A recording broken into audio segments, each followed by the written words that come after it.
व्यापार जिसको गुस्सा कहते हैं उसके ऊपर नियंत्रण रखना जरूरी है। और अपनी कमजोरी है, अपने समाज की कमजोरी है कि बहुत जल्दी गुस्सा आ जाता, बहुत जल्दी गुस्सा आ जाता और उसका निर्णय तब के तभी लेते। बहन भाई में झगड़ा होता है शादी होने के बाद में, फिर बहन बोलती कि जब मैं तेरे दरवाजे पे नहीं आऊंगी, मरते दम तक तेरे दरवाजे पे नहीं आएंगे, तो आखिर वो अपना वचन का पालन करते, मरते दम तक उसके दरवाजे पे नहीं जाते। भाई भाई में झगड़ा होता है, भाई बोलता मैं तेरे घर में पैर नहीं रखूंगा, मरते दम तक पैर नहीं रखता। ये गुस्से का नतीजा है। इसलिए आदमी को गुस्सा, क्योंकि एक बार टूटा फिर जुड़ता नहीं। एक बार तुम्हारे रिश्ते टूटे, एक बार तुम्हारे भाई भाई के रिश्ते टूटे, बहन भाई के रिश्ते टूटे, फिर जुड़ना मुश्किल है। चाहे कितना भी ये करो, प्रयास करो, लेकिन पहले के जैसे नहीं होते। पहले के जैसे प्यार फिर हम पैदा नहीं कर सकते। इसलिए हमारे जो रिश्ते हैं, हमारे जो खून के रिश्ते हैं, हमारे जो रिश्ते हैं जो बनाते हैं, वो गुस्से से टूटना नहीं चाहिए, वो बन के रहना चाहिए, बना के रखना चाहिए। वो होता है हर घर में, थोड़ा बहुत होता है, कम ज़्यादा होता है, लेकिन उसको गुस्सा, क्रोध, द्वेष, ये बातें मन के बंधन है, मन को रोकते हैं प्रगति से, मन विकास को रोकते हैं। द्वेष, दोनों का झगड़ा हुआ, इसने तलवार से, चाकू से दोस्त को मार दिया झगड़े में, वो तो मर गया, लेकिन ये सुखी हुआ क्या? ये तो अंदर गया ना वो सलाखों, उसको कौन सा सुख मिला? उसको सुख मिला? नहीं मिला। वो भी सजा भोगा, उसने सजा भोग रहा है, उसको भी उसके कठिन सजा मिली उससे भी। वो तो बेचारे एकदम मर गया, लेकिन ये जिंदेपन में सजा भोग रहा है, हर पल मर रहा है, वो पल पल मर रहा है वो। तो ये द्वेष है, ये भी बंधन है। तीसरा जो है आलस। आलस किस किस्म के,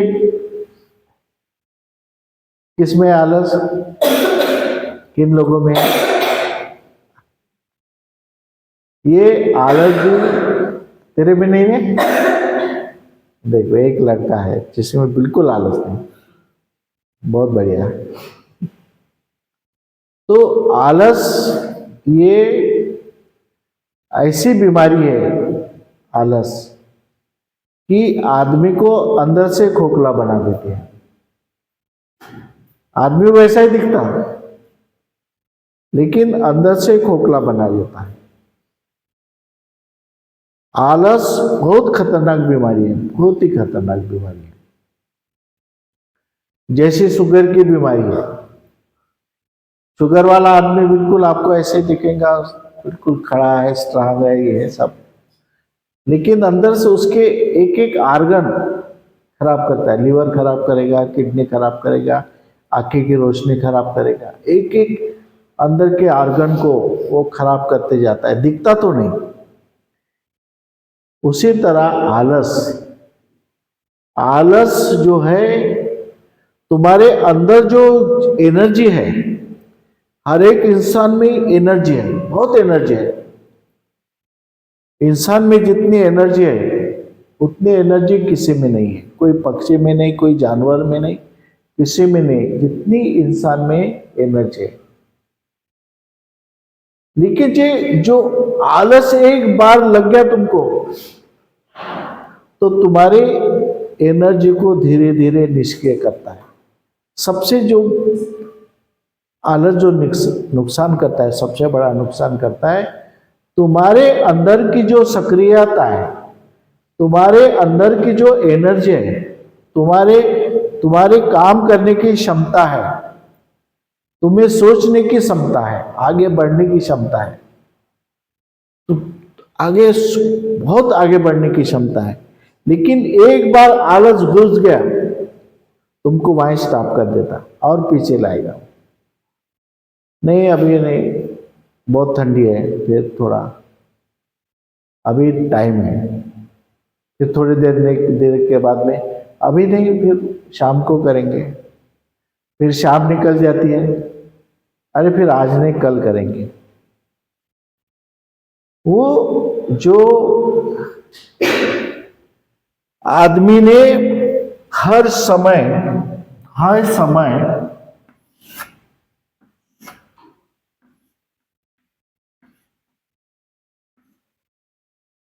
जिया,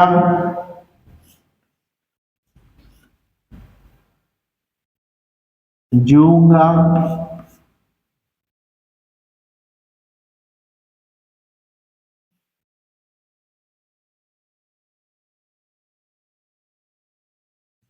जी रहा हूं, मैंने किया, मैं करूंगा, कर रहा हूं। आदमी कैसा जीना चाहिए? आदमी ने कैसा जीना चाहिए? हाँ?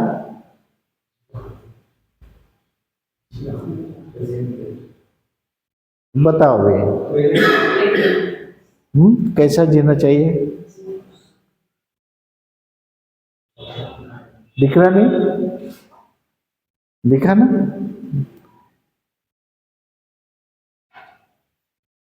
मैं करूंगा, नहीं हो गया कर, यानी मैं किया हूं, ऐसा नहीं। मैं अभी भी जी रहा हूं, अभी भी कर रहा हूं, और मेरी कंटिन्यू प्रोसेस है। जो काम है मेरे हाथ में वो तो कर लिया, लेकिन अभी भी मैं काम कर रहा हूं, भविष्य के लिए नहीं छोड़ रहा हूं। वर्तमान में तुम जितना अपना भविष्य तैयार करोगे, उतना तुम्हारा भविष्य आगे बढ़ेगा। भविष्य के लिए वर्तमान में जीना जरूरी है। जितना वर्तमान में अच्छा काम करोगे, उतना तुम्हारा भविष्य, काम करते रहना है, काम कभी खत्म नहीं होता, काम कभी खत्म नहीं होता, हमेशा काम करते रहना है, काम करते रहना है। जितना काम करोगे उतना तुम्हारा आलस खत्म होगा, उतना तुम्हारा आलस खत्म होगा, तुम्हारी अंदर की निष्क्रियता खत्म हो जाएगी। तुम हमेशा एकदम एंजॉयमेंट करते रहेंगे, हमेशा काम में व्यस्त रहेंगे, बुरी बातें भी तुम्हारे मन में नहीं आएंगी, हमेशा अपने काम में व्यस्त रहेंगे। जैसे एक कहानी है, मोर देखे ना आपने? मोर को कितने सुंदर पंख रहते, वो पंख के लिए प्रसिद्ध है। मोर जैसे सुंदर पंख किसी प्राणी में नहीं रहे, पक्षी में नहीं रहते। तो मोर क्या करता है, एक पेड़ पे रहता है, फिर सवेरे आकाश में उड़ता है, अपना भोजन देखता है, जो भी मिला वो खा के फिर शाम को वापस पेड़ पे सोता है, वहां पे पेड़ पे रहता है, उसका निवास। तो एक बार सवेरे सवेरे एक मच्छी बेचने वाला वो पेड़ के पास से जाता, तो मोर उसको बोलता है कि मुझे भोजन के लिए तू मच्छी देगा क्या? मच्छी की डिमांड करता वो, बोलता ठीक है मच्छी दूंगा मैं, लेकिन उसके बदले में क्या देना पड़ेगा तुझे? तेरा पंख जो है, मोर का पंख, एक एक पंख उखाड़ के मेरे को देना पड़ेगा। बोलेगा कि ठीक है, मेरे पास इतने पंख है, एक मच्छी मिली, एक पंख उखाड़ के दूंगा। फिर उसको आदत लग जाती, उसका उड़ना बंद हो जाता, बैठे बैठे उसको मच्छी मिल रही है, करना क्या है, पंखा देना है। अब धीरे धीरे इतना आलसी बन जाता वो कि उसको मच्छी मिली, पंख दिया। एक ऐसी परिस्थिति निर्माण होती है कि उसके शरीर के पूरे पंख खत्म हो गए। जब पंख ही नहीं है तो उड़ेगा कैसा? बोले मेरे पंख तो खत्म हो गए। मच्छी वाला बोलता मैं मच्छी कैसे दूंगा जब तू पंख नहीं देगा तो उसको मच्छी देना बंद हो जाता है। उसने सारे जो पंख है वो खत्म हो गए। आखिर मरने बगैर उसको दूसरा पर्याय नहीं, पेड़ के अंदर, पेड़ के ऊपर मर जाता है। ऐसे ही इंसान की जिंदगी है। आलस में, जैसे किसी के पास में जब समय आता है, काफी लाखों रुपए आते हैं, करोड़ों रुपए आते हैं, समय रहता, जब समय निकल जाता और पैसे ऐसे उड़ाता, हजार हजार, 10-10 हजार की शराब पीना, जुआ खेलना, मौज मस्ती करना। जब पैसे खत्म हो जाते हैं तो उसका धंधा भी चौपट हो जाता है, उसको पैसा मिलना भी बंद हो जाता है। फिर क्या करेगा वो? हाँ, खत्म हो जाएगा वो, अंदर के अंदर आत्महत्या करेगा। मर के रहेगा तो पता ही नहीं चलेगा। ऐसे बहुत से लोगों की हिस्ट्री है कि अपने रूम में मरे, किसी को पता नहीं चला। जब बास आने लगी, जब गए दरवाजा खुला था, ये मर के पड़ा है। पैसा नहीं। बहुत से जिन्होंने लाखों रुपए उड़ाए, लाखों रुपए उड़ाए, लाखों रुपए कमाए, लेकिन एक अवस्था ऐसी आई कि उसको खाने के लिए पैसे नहीं थे। आखिर मौत ने उसको अपने चपेट में ले लिया। आलस ऐसी चीज है कि बहुत खतरनाक चीज है। हम उसको ये नज़रअंदाज कर देते, अरे कोई बड़ी बात नहीं, मैं आज नहीं तो कल करूँगा, कल नहीं तो परसों करूँगा, हो जाएगा, बस हो जाएगा। होता नहीं, कल कभी आता नहीं, कल कभी आता नहीं, भविष्य कभी आता नहीं। भविष्य वर्तमान में, भविष्य जो भी देखना है वर्तमान में, भविष्य।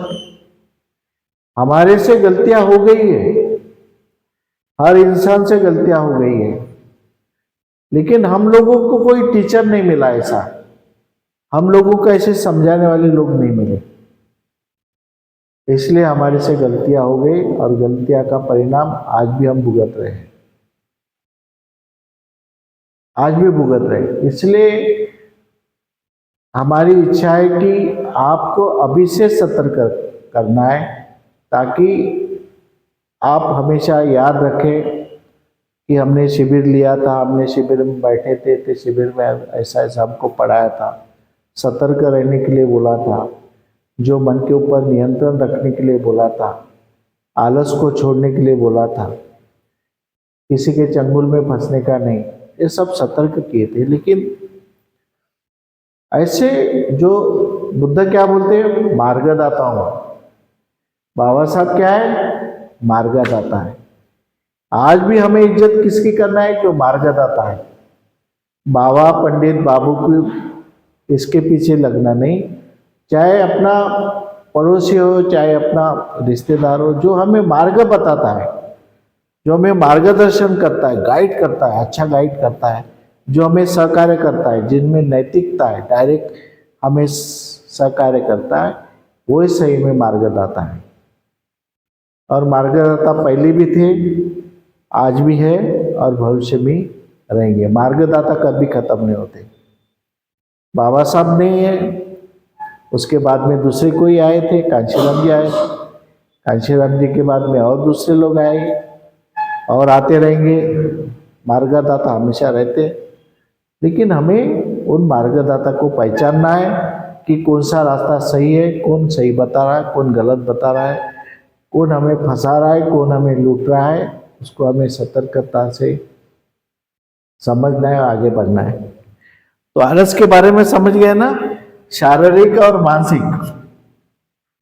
कभी कभी शरीर साथ नहीं देता, शरीर बोलता नहीं वो मैं थक गया हूँ, लेकिन मन में लगता नहीं नहीं, सवेरे सब जैसे आपको उठना है, मन कहता है अभी उठो, अभी ये एक्सरसाइज करना है, ये करना है। शरीर बोलता है अरे नहीं थोड़ा सोने तो मेरे को थोड़ा, और शरीर अलग बोलता है, मन अलग बोलता है।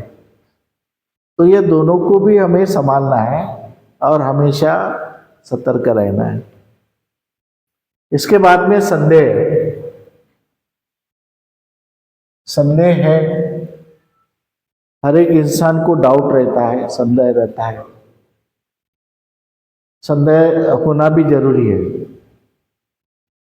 लेकिन संदेह को, डाउट को जल्दी से जल्दी खत्म करना है। संदेह में रहोगे, डाउटफुल रहेंगे, उतना तुम्हारे रास्ते में अड़चन आएंगी, बाधा आएंगी। क्लियर करो, फटाफट क्लियर करो। कंफ्यूजन में नहीं रहना है, कंफ्यूजन में रहना नहीं, भ्रम में रहना नहीं, फटाफट उसको क्लियर करो। ज्यादा कंफ्यूजन में रहना नहीं। अच्छा आदमी है, अच्छा दोस्त है, ठीक है, गलत है छोड़ दो उसको। कोई बात अच्छी है उसको स्वीकार करो, गलत है उसको छोड़ दो, कंफ्यूजन में मत रखो। मन को कभी कंफ्यूजन में नहीं है। जैसे कभी घर में भी पति पत्नी जो है, पति पत्नी में अगर संदेह है, दोस्त में संदेह है, तो दोस्तानी टिकती नहीं। पति पत्नी में संदेह है तो पति पत्नी का रिश्ता टिकता नहीं। भाई भाई में संदेह है तो भाई भाई का रिश्ता टिकता नहीं। इसलिए जो भी बीच की दूरी है, संदेह, उसको हटाओ, जल्दी से जल्दी क्लियर करो और अपने रिश्ते कायम करो। जो नई बात नहीं है, पट्टा गलत है, छोड़ दो। तेरा रास्ता अलग, मेरा रास्ता अलग, ठीक है। उसके बाद में विचिकित्सा, अनिश्चितता का, अनिश्चित, कॉन्फिडेंस नहीं रहना, कॉन्फिडेंस की कमी। मैं परीक्षा में पास होगा क्या नहीं करूँ, मैं इसमें आगे बढ़ूंगा कि नहीं बढ़ूंगा। कॉन्फिडेंस, हर चीज में कॉन्फिडेंस होना, हर चीज में एक एनर्जी होना, कॉन्फिडेंस, मैं करूंगा तो करूंगा।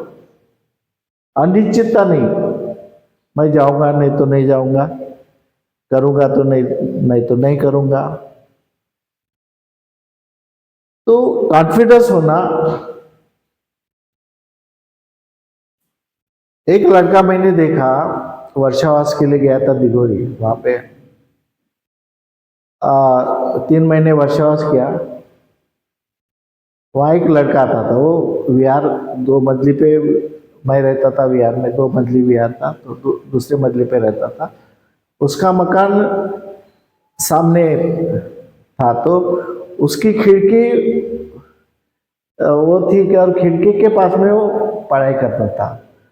तो वो मुझे हमेशा दिखता था। एक दिन मैं उसको बुलाया और बोला कौन से इसमें पढ़ाई कर रहा है, क्या कर रहा है, उसकी पूरी जानकारी लिया। तो बोले, मैं बोले 12वीं में ये हो रहा, 12वीं की पढ़ाई कर रहा हूँ, और मैं कंपटीशन का ये कर रहा हूँ, प्रयास भी कर रहा हूँ। उसके शब्द में इतना कॉन्फिडेंस लगता था कि मेरे इतने परसेंटेज आएंगे तो आएंगे, आप देख लेना बोले भंते जी, मेरा नंबर IIT में लगेगा तो लगेंगे जी, बोले मैं IIT में जाऊंगा जी, बोले इतने परसेंटेज आएंगे, बोले इतना ये करेंगे। बाप रे, मैं बोला इसके इतना कॉन्फिडेंस, और उसकी हर बात पूरी होती थी। तो मुझे इतना अच्छा लगा कि मैं उसको, लड़के को इतना कॉन्फिडेंस देख के, उसका IIT खड़गपुर में नंबर लगा, तो उसको हर महीना 5,000 में देता था। जब भी आता था वो, तो मैं 5,000 उसको भेंट करके देता था। उस समय भी बिहार में था तो मैंने 5,000 दिया था उसको बख्शिश करके। इतना कॉन्फिडेंस, इतना परसेंटेज आना है, नहीं उससे एक भी परसेंटेज कम नहीं बोले। ऐसे हमारा कॉन्फिडेंस होना चाहिए काम के बारे में। ये करूंगा, वो काम इतना अच्छा होगा मेरे से, जागरूक अवस्था में करूंगा, कंसंट्रेशन से करूंगा, इतना अच्छा काम करूंगा कि आप देखते रहेंगे। काम तो करना है यार, हर कोई काम करता है, लेकिन कॉन्फिडेंस होना, उसको निश्चित होना, और इतना अच्छा काम करना है। काम तो सभी करते हैं, लेकिन जैसे हमारे बंते जी है, राहुल बंते जी, वो पूरा गार्डन जो दिख रहा है उनके दिमाग की देन है। ये करना है, ऐसी लाइन लगाना है, ऐसा ये करना है, वो करना है, वो करना है। सवेरे उठे बराबर 1 घंटा पसीना आते तक 1-2 घंटा रोज काम करते थे। और उनके साथ में जो भी भिक्षु है वो भी, ये हमने बनाए भिक्षु लोगों ने, मैंने तो नहीं बनाया, मैं तो बैठ के रहता हूँ, लेकिन भिक्षु लोगों ने बनाई है गार्डन, वो सब जो रास्ता, ये वो गिट्टी लाना, वो गट्टू लाना गाड़ी में भर के, एक भी पैसा लगा नहीं, सब इधर उधर से ला करके उसको इतना अच्छा गार्डन बनाया। वर्क, हमारा कॉन्सेंट्रेशन विथ वर्किंग को कॉन्सेंट्रेशन, बैठ के कॉन्सेंट्रेशन नहीं करते, आंख बंद करके हम लोग कॉन्सेंट्रेशन नहीं करते। मेरी इंटरव्यू जापान में, डायरेक्ट जापान कंट्री में हो गया, और डायरेक्ट मेरे से पुनर्जन्म, फिर वो बोधिसत्व और कॉन्सेंट्रेशन, मेडिटेशन, विपस्सना, उसके ऊपर 4 घंटा डिस्कस हुआ, डायरेक्ट जापान में वायरल हुआ। वर्किंग मेडिटेशन, चलते समय मेडिटेशन, चलते समय काम करो, बातचीत करते समय एकाग्रता से बात करो, हर चीज रखते समय एकाग्रता से रखो, ये चीज सुंदर होना चाहिए। बंते जी का वही काम, ये करना है तो इतना सुंदर उनके दिमाग में नहीं, ऐसा नहीं, ऐसा करेंगे, वैसा नहीं, वैसा करेंगे। जो भी चीज बन के तैयार हो जाती है तो दूसरे के दिमाग में नहीं आती कि ऐसी चीज बन सकती है, लेकिन बंते जी के दिमाग में वो रहता है प्लानिंग कि, और ये हम सोच भी नहीं सकते, वो करके बताते हैं। तो इस तरह से हमें एक निश्चितता होना चाहिए हमारे जीवन में, एक ये होना चाहिए। टॉपिक पढ़ा है वो है मन के बंधन, यानी कि मन की गुलामी। हमारा मन किस चीज का गुलाम है? हमारा मन जो है लोभ, द्वेष, आलस्य, वैसे ही संदेह और जो एक कॉन्फिडेंस रहता है उसकी कमी, ये सब चीज़ों का एक गुलाम है। अगर हम देखें कि लोभ, हमें हर चीज़ का लोभ होता है। जैसे अगर हम पहले बचपन में स्कूल में जाते हैं तो हमें एक लोभ रहता है कि नहीं, मेरा फर्स्ट नंबर आना चाहिए, मैं सबसे पहले आना चाहिए। स्पोर्ट डे रहता है तो मुझे गोल्ड मेडल मिलना चाहिए, मैं जीतना चाहिए। ये सब चीज़ें हमारे दिमाग में रहती है, तो ये हमारा बचपन का लोभ हो गया। लेकिन जैसे हम बड़े होते हैं तो हमें हर चीज़ की आसक्ति होती है कि मुझे पैसा भी चाहिए, मुझे इंटेलिजेंट भी चाहिए जैसे बाकी लोग हैं, मुझे सुंदरता भी चाहिए, मुझे सब चीज़ें अच्छे से चाहिए। मतलब मैं अगर किसी और को देखूं कि भाई ये देखो, ये इसकी फिजिक कितनी अच्छी है, ये स्पोर्ट में अच्छा है, ये पढ़ाई में अच्छा है, ये दिखने में अच्छा है, तो ये सब चीज़ें मुझे चाहिए। लेकिन हमारे पास जो होता है उसके बारे में हम कभी सोचते नहीं है, क्योंकि सब बोलते हैं कि खुद का कभी खुद को दिखता नहीं है, तो हम खुद पे फोकस करके दूसरों में जो है वो चीज़ पाना चाहते हैं। तो शायद मुझे लगता है कि हम इसको दूर कर सकते हैं अगर हम खुद पे फोकस करें और लोभ ना करके खुद में क्या अच्छा है जो दूसरों में नहीं है वो जाने। तो ये जो लोभ है दूसरों के मन में निर्माण होगा आपको लेके कि नहीं, इसमें ये चीज़ है तो ये चीज़ मेरे में क्यों नहीं है, तो ये चीज़ से हम इसको कम कर सकते हैं। रही बात द्वेष की, तो द्वेष भी जब आपको किसी चीज़ का लोभ होता है तो उसी से निर्माण होता है। कि अभी जैसे मेरी बात ले लो, चलो कि भाई किसी को लगता है कि भाई बात करती है अच्छे से, ये होता है वो होता है, मुझे लगता है कि मैं नहीं करती हूँ, मेरा ये है मतलब कॉन्फिडेंस नहीं है उतना कि भाई मैं उतना अच्छे से बात नहीं कर पाती। लेकिन वही अगर आगे वाले के सामने मैं कम्युनिकेट करना शुरू कर दूँ तो उनको लगेगा कि भाई नहीं अच्छे से बात करती है, सब चीजें कर लेती है, यार कितना सही है ना इसका, मेरा ऐसा नहीं है। फिर लोगों के मन में द्वेष इस तरह से निर्माण होता है कि नहीं इसको प्लेटफॉर्म मिला होगा, मेरे को तो मिला ही नहीं, इसको उतने चीजें मिली होंगी, उसने उतना एक्सप्लोर किया है, मेरे को तो मिला ही नहीं। फिर धीरे धीरे ये जो चीज है पहले जलन में बदलती है, फिर आगे जाके वही चीज गुस्से में बदल जाती है कि भाई इसके पास ये है लेकिन मेरे को तो वो नसीब ने दिया ही नहीं है। अगर हम ये चीज पे फोकस ना करके खुद का प्लेटफॉर्म खुद क्रिएट करेंगे, खुद सीखेंगे और आगे बढ़ेंगे तो लोगों के लिए जो हमारे मन में द्वेष निर्माण होता है वो भी नहीं होगा। और उसके बाद रही आलस्य की बात, तो हाँ मैं मानती हूँ मैं आलसी हूँ, ऐसा नहीं है, मैं इस बारे में कोई ज्ञान नहीं दे रही, लेकिन हाँ मैं आलसी हूँ। लेकिन मैं मतलब किक बॉक्सिंग में गोल्ड मेडलिस्ट हूँ, स्टेट लेवल पे, नेशनल लेवल पे जा चुकी हूँ मैं। लेकिन एक मोमेंट पे हाँ मैं भी स्पोर्ट मतलब सवेरे 5 बजे उठ के एक्सरसाइज करती थी, वर्कआउट करती थी, उसके बाद मैं आलसी हुई हूँ। तो हर कोई आलसी नहीं रहता, लेकिन एक उनका एक दौर रहता है कि इस दौर में आप आलसी बनोगे। मतलब जो इंसान अभी आलसी है, मे भी हम ये भी देख सकते हैं कि वो उसके बाद 1 साल के बाद 2 साल के बाद वो इतना डिसिप्लिन हो जाता है कि हम सोचते हैं कि ये वही इंसान है।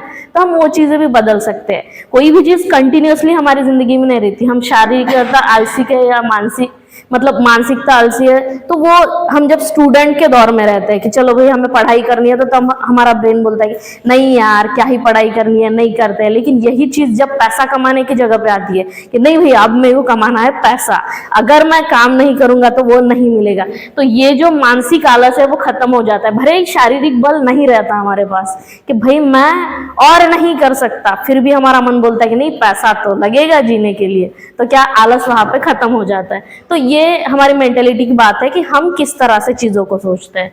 और रही बात संदेह की, तो संदेह हर जगह रहता है कि भाई सबसे पहला संदेह तो हमारा जिंदगी का शुरू कहाँ से होता है, हमारी फैमिली से। अगर किसी के बड़े भाई बहन होंगे बराबर है, तो उनको लगता है कि भाई मेरे मम्मी पापा मेरे को ऐसा लगता है कि मेरे को उतना प्यार नहीं करते, मेरे भाई को ज्यादा पसंद करते हैं, तो वो सबसे पहला संदेह होता है। हाँ मैं भी घर की छोटी बेटी हूँ तो मेरा भी सेम इशू है, तो ये जो है वहां से शुरू होता है। लेकिन जैसे हम बड़े होते जाते हैं तो हमें दिखता है कि नहीं यार मतलब मेरे को भी सेम ही ट्रीट करते हैं, मैंने ही गलत सोचा। और ये हमें एक उम्र के बाद रियलाइज होता है, जब हमारे उम्र की फेज चेंज होती है। जैसे हमारे घर के जो बड़े रहते हैं, बड़े भाई बहन, वो कहीं बाहर पढ़ने जाते हैं तो उनकी जगह पे सारा प्यार हमें मिलता है, हमारी पसंद का खाना बनता है, सब चीजें होती है, हम खुश होते हैं। हम फोन करके हमारे भाई बहनों को बताते देखो पता है आज घर पे खाने के लिए ये बना था, तो ये सब चीजें भी होती है। तो ये संदेह जो है फिर धीरे धीरे जब आप बाहर जाते हो तब आपको चीजें समझती है कि नहीं यार मतलब घर वालों का ऐसा नहीं है।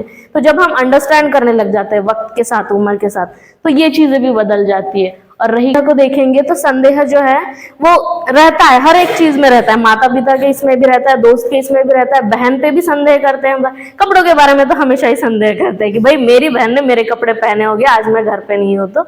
लेकिन यही अगर हमें भरोसा रहता है कि चलो भाई मैंने उसको परमिशन दी है कि भाई आप पहन सकते हो, बस सही से रखना, तो तब आपका संदेह खत्म हो जाता है कि नहीं मेरे को विश्वास है मेरी बहन मेरे कपड़े पहनेगी, विश्वास है मेरे को, लेकिन वो खराब नहीं करेगी। तो आपको वो जो संदेह है, वो जो द्वेष है दिल में, वो कम हो जाता है। और रही बात कॉन्फिडेंस की, तो ये जो है ये आपको प्रैक्टिस से ही मिलेगा। मतलब ऐसा नहीं होगा कि आप आ रहे हो, बात कर रहे हो रहा है सब, मेरे पे खुद पे पूरा कॉन्फिडेंस है, मैं ये कर सकती हूँ, मैं वो कर सकती हूँ, मैं कुछ भी कर सकती हूँ। ये कब आता है, जब आप छोटी चीज करते हो। आपने आज सोचा कि चलो भाई, आप पहले सोचते हो कि मैं आज तो रनिंग करूंगी 2-3 किलोमीटर की, ये सोच के निकलते हो, लेकिन आप मतलब 500 मीटर में ही थक जाते हो कि यार नहीं हो रहा। तो आपको ये नहीं करना है, आपको पहले अपना दायरा देखना है। चलो मैं आज 500 मीटर चल सकती हूँ, तो आपको डिसाइड करना है कि ठीक है मैं आज आधा किलोमीटर ही चलूंगी और फिर मैं वो अचीव करूंगी। तो आप जब वो अचीव करते हो आपको कॉन्फिडेंस आता है कि अब अगले दिन मैं 1 किलोमीटर चलूंगी। तो ऐसे धीरे धीरे जब आप चीजें बढ़ाते हो तभी आप में कॉन्फिडेंस बिल्ड होता है। आप एक दिन में बोलोगे कि नहीं मैं इतनी रनिंग कर लूंगी या फिर मैं पूरी बुक पढ़ लूंगी, तो ये सब चीजें नहीं कर सकते। आपको धीरे धीरे बढ़ना पड़ेगा, धीरे धीरे आपको चीजें पता चलेगी, तभी आप एक कॉन्फिडेंस अचीव कर पाओगे। क्योंकि कोई भी चीज एक दिन में नहीं होती, लेकिन एक दिन जरूर होती है, ये तो सबको ही पता है। ठीक है, नमो बुद्धाय, जय हिंद।